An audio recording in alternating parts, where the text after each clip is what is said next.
Hello everyone, welcome back to Allcarnews, and today is a little bit of a bittersweet review here with my 2023 Volvo S90 B6 big luxury sedan. And unfortunately, it's going back next week, or whatever time this video is posted, it will probably be gone. On this video, I'm going to take you guys on a full tour and review, just as I normally would, of this 2023 S90 sedan. Why I think it is a little bit of an underrated choice in the big luxury sedan market, and how it really is unique in this segment. Let's dive in. Okay guys, let's take a tour of under the hood and see what we're working with here. Okay, so what are we working with under this hood? So under here of this S90 B6, we have a 2-liter turbocharged 4-cylinder power plant, and it's producing 295 horsepower and around 310 pound-feet of torque, primarily to the front wheels, though it can send up to 50% of that power to the rear wheels when needed, especially off the line for traction launches. And this is a pretty peppy engine. It's kind of tuned for that low end torque, especially with up that 310 pound-feet. And Volvo has removed the supercharger for the B generation because it's a mild hybrid setup. And that 48-volt mild hybrid system is going to help you with your stop-start system. It's going to help you keep your air conditioning on when you are using that stop-start system. And just it kind of works for all accessory functions versus kind of like actually providing any additional power and stuff going to the wheels. And under the hood, you can see this really bright yellow opener to kind of unlock the hood. And you always notice a Volvo hood because it opens super high up. I don't know if that's for easy access for maintenance or stuff, but I think it's pretty cool. Underneath here, you can also see this massive engine mount right here. All Volvos have that. I've always thought that's a pretty interesting thing to look at. And this cover is actually a really thick foam. It's really squishy too, so it's kind of to help reduce vibrations and noise so it doesn't get into the cabin. Really cool feature with these Volvos as well. Nonetheless, that's your powertrain. And you can also get this with the recharge, like I said, and that recharge is gonna get you the same engine with a battery pack, I think around 38 miles of electric only range and like 455 horsepower. So if you want the power, you can get the recharge as well. Okay guys, here we are with my S90L. I have the key right here. Let's open it up. Love those Thor's Hammer LED lights. This one is, of course, made in China, actually. It's the only Volvo that in the US right now, it's currently only made in China. And of course, it's made in China because that's the main market for this S90, especially with the long wheelbase. That's a huge thing in the Chinese market. Now, how does the S90 lineup kind of work? So you really only have two main trims. You have Plus here that we have, and you can also get the Ultimate trim. And Ultimate trim is really just going to add larger wheels and nicer interior amenities. This one is pretty much the mid-tier of the general Volvo trims. The S90 does not come in the core trims in the US, so you're really already starting at a mid-higher standpoint you would than another typical Volvo. And I think the design on the S90 has really crisp and has aged very well over these past few years that it's been on sale. And Volvo has given it a little bit of a mild update with some new taillights and stuff. Otherwise, it still looks very clean, and it's very stately looking Scandinavian design. Outside, of course, we have that signature Volvo styling. So up front, we have our big Thor's Hammer LED lights. And fun fact, they may all look the same on every Volvo, but they in fact are not. Every Volvo actually has unique headlights in terms of their general shape and design, even though they'll have that kind of similar looking signature Thor's Hammer here. On the side, this is a signature luxury sedan with a nice little Volvo script right here. And these are full LED headlights with turning as well, so they will turn around corners for you. You also have LED fog lights down here that are also adaptive and will turn with you depending on which direction you're going, which is pretty cool. And this one, to accentuate the big width and the big length, I like this really long horizontal chrome bar up front. It gives that really nice big stately look, as does the front grille. And Volvo's grills are always very unique with their big iron mark logo in the center. And this looks super nice in this lighter chrome finish versus the dark theme that you can get on other Volvos. It's no longer available on the S90, unfortunately, for the 2023 model year. Up front is actually hiding a whole bunch of sensors behind the Volvo logo. You'll also see a camera system here for your 360 camera. On the sides over here, we have 19-inch wheels. That's what you're going to be getting in the Plus trim. So there is no 20-inch or 21-inch wheels. You can get those on the Ultimate. I believe there's also an option to get nicer wheels even on this trim, though this one does not have it. I think these are actually really fine. We're riding on Continental tires here. These are stock from Volvo themselves, and I think these wheels work better than the larger wheels at just isolating road noise, since the larger wheels come with thinner profile tires. So I think this is actually the combo to get, and they're in this nice diamond cut finish around them. They look pretty nice and understated as well. And again, accentuating that really long width. I'm just gonna pan out for you guys for a second so you can see how long this car is. It's around 200 inches long, so it's a big sedan, and I love the long flowing lines to kind of accentuate that big width. Now on the side profile, like I said, really luxurious looking style. It's in full black here. I really love Volvo's kind of like rear 3/4 design in all of their vehicles, especially their sedans. Kind of have this unique little like duckbill spoiler in. Really love the flowing seat pillars going into the trunk lid as well. It looks really unique. Also, you have big windows, and you can also see the gigantic rear door for the rear seats, which we'll get to on our interior section. Coming out to the rear, I believe the lights did turn off. The rear lights actually do a pretty cool little dance when you unlock them, which is really cool. Not all Volvos actually get those kind of like dancing LED lights. So this is one of those exclusive features for the S90. So these taillights are actually updated for the 2023 model year. There's a little bit of a slightly different design. I think they look fantastic. It's kind of like that early take on that kind of lobster claw look, but I think it's very well integrated, especially with this kind of scalloped centerpiece here with the Volvo logo spelled out right there. And just stepping back, again, those long horizontal lines accentuating the width and the size and presence of this vehicle. Getting into the S90 is super easy, and it is a wonderful, wonderful space back here. It's absolutely massive. Let me just close this door real quick so you can get an idea of the size of this entire interior, because there's just so much space, and as it is the long wheelbase, you get so much legroom. And as a passenger over here, I have all the controls, control the front seat with an ease of a button. I also have the controls for my side wind shades in the back. I also have controls for the rear shade, and I can even control the panoramic roof all from this side door panel. And as you can see, I can just stretch out and have a great time. I can even move this seat even further up. And you also have a center console here with 2 cup holders. Nothing else that's here, but everything else is really covered in this nice leather material, which is really fantastic. You also have this little bit of a center console in the center for your air controls, 2 air vents, and a little bit of a 2 power outlets for USB-C and a 12-volt little outlet there. You do have this hump in the center, but I don't think it really eats up as too much space, as you have so much room to just relax and lay out. It's just a really cool space back here, and it feels roomy and nice with the panoramic roof. There aren't like too many crazy amenities. You do have the ability to lock your doors. You have like ashtrays on both sides as well. You can remove them if you need to, which is kind of cool. And air vents even on the side, some coat hooks as well. But it's a really comfortable, nice place to be, and definitely when you're cruising, you just really do want to be back here because you feel like you are an executive.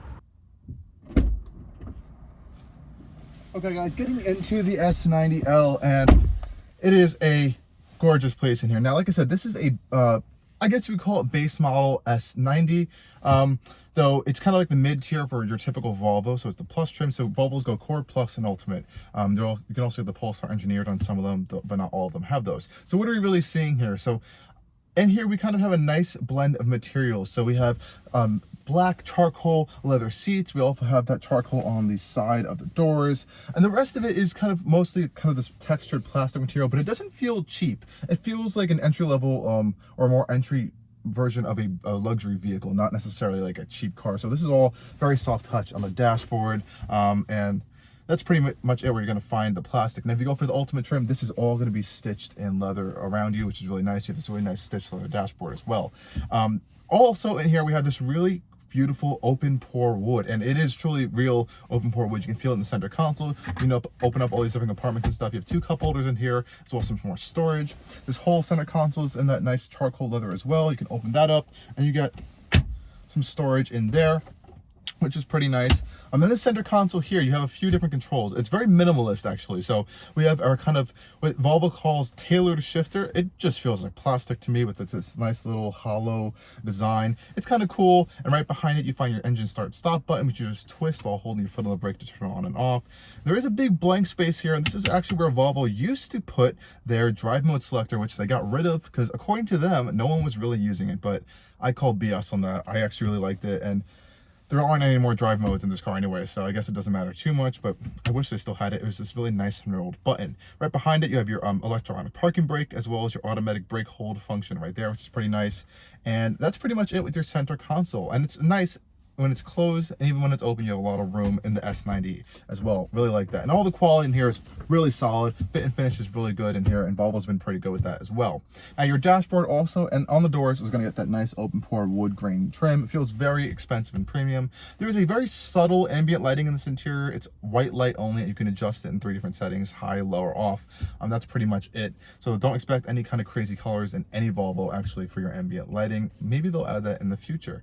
They are adding that in the future with the upcoming EX90. Now, what are you guys getting on your dash over here? So let me just turn the vehicle on for you guys.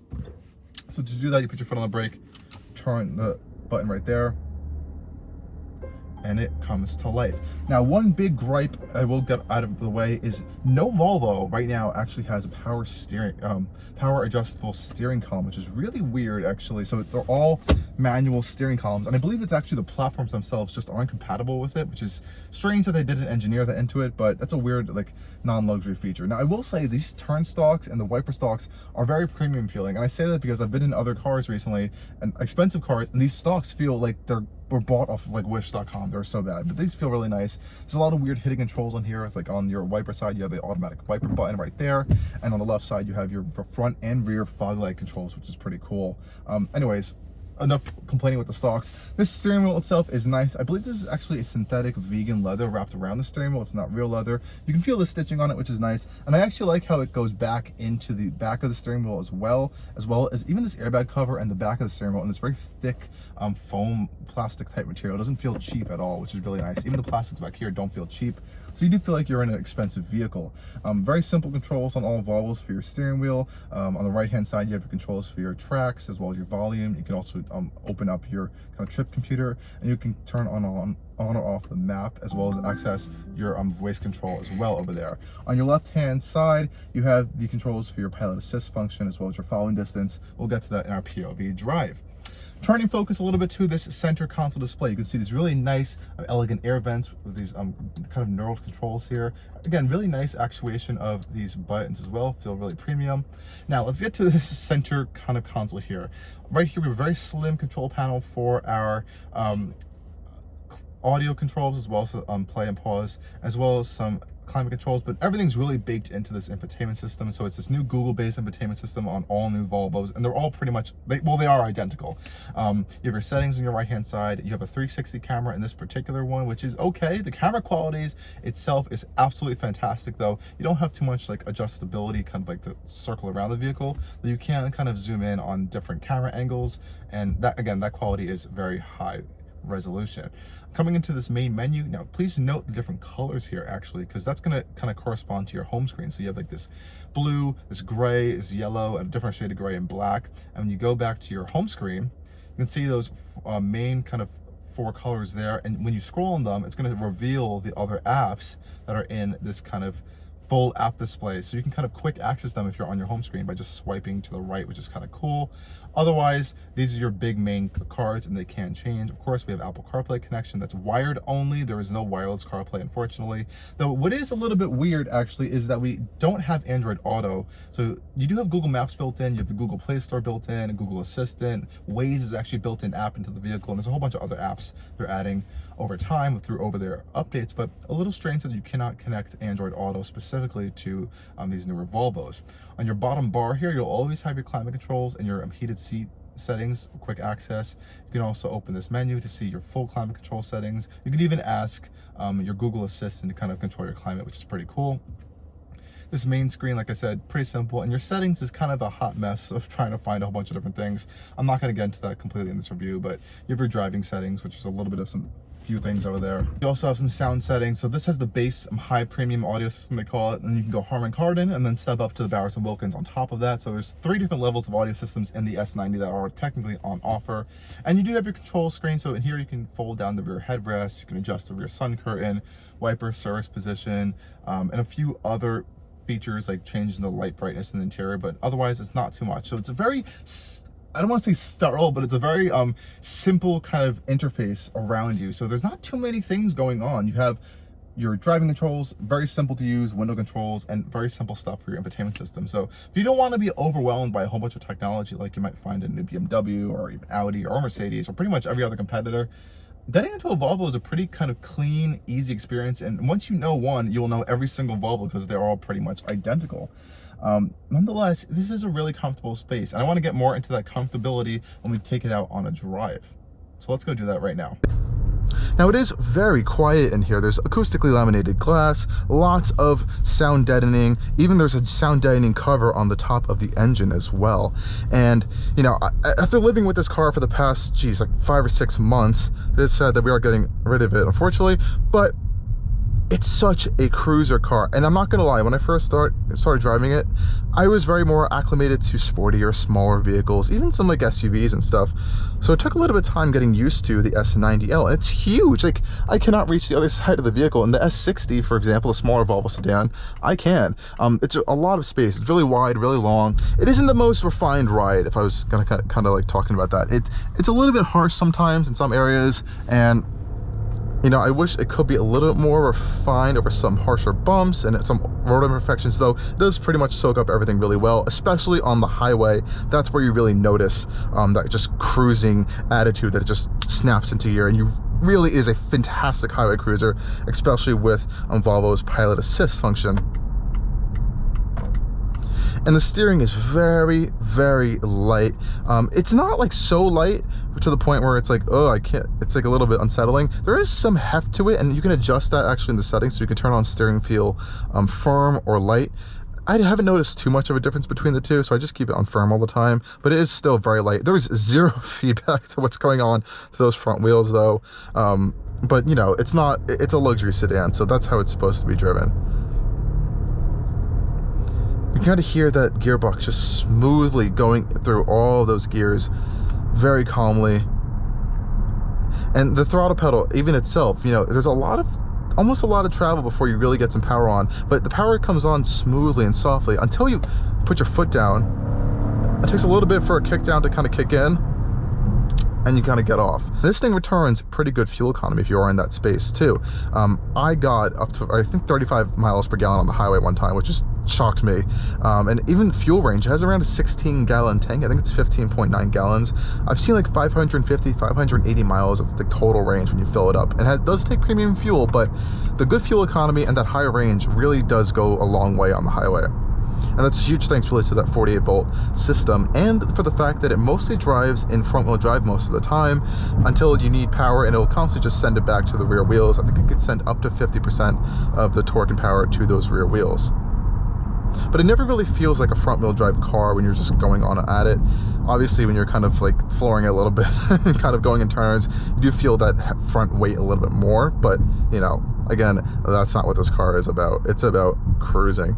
Now I'm going to give you guys a little bit of an acceleration onto the highway on-ramp right now, just so you can see what that power feels like in this big heavy sedan. Though we have to keep in mind that, you know, it's not a sports car at all. Oh, that weight through the corners is hefty. And this is full throttle here.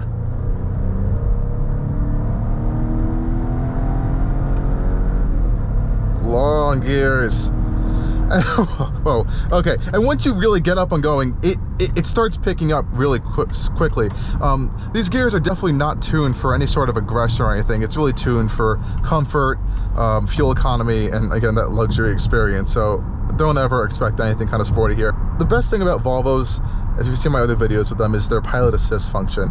And it's just so easy to use and turn on, and it works so well. Like, now don't do this. I'm not recommending to do this, but it's steering itself around this corner, and it goes on for a while before it starts yelling at you to take control over the wheel. There you go, hold steering wheel. It's just a fantastic system on the highway. Your following distance controls are right here. A lot of automakers are actually removing this function, and I just personally really like it a lot. You can control your speed, and they just introduced a new feature with their new software update for 2023 where you can press this right button and it deactivates the steering, so you just have regular adaptive cruise. I'm not sure why anyone would really want that. I like to have the steering assist on when I have my pilot assist on. I think it's a really useful feature. And if you do need to pass someone, it takes a little bit to downshift, but that power does come on strong, especially when you're up and going already. Coming up from a start, it's a little bit slow, but on the highway, you need to just like drop down a few gears and go. It actually comes on pretty strong, and that torque pushes you through so well.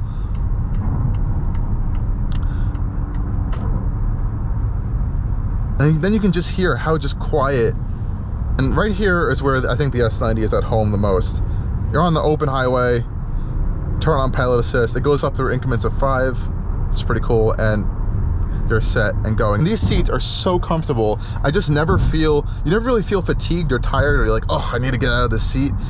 Even after like 2 or 3 hours, which is fantastic. And Volvo, you know, makes some of the best seats on the road right now. But I am gonna miss this thing. And if you're looking in this segment, it's definitely an oddball of a vehicle to get. But if you really like big, unique luxury sedans that kind of have this bold statement that don't really look like everything else on the road, you definitely have to check out the Volvo S90. Nonetheless, guys, thank you for joining me on this video, and as always, stay tuned for more coming from Allcarnews. Cheers.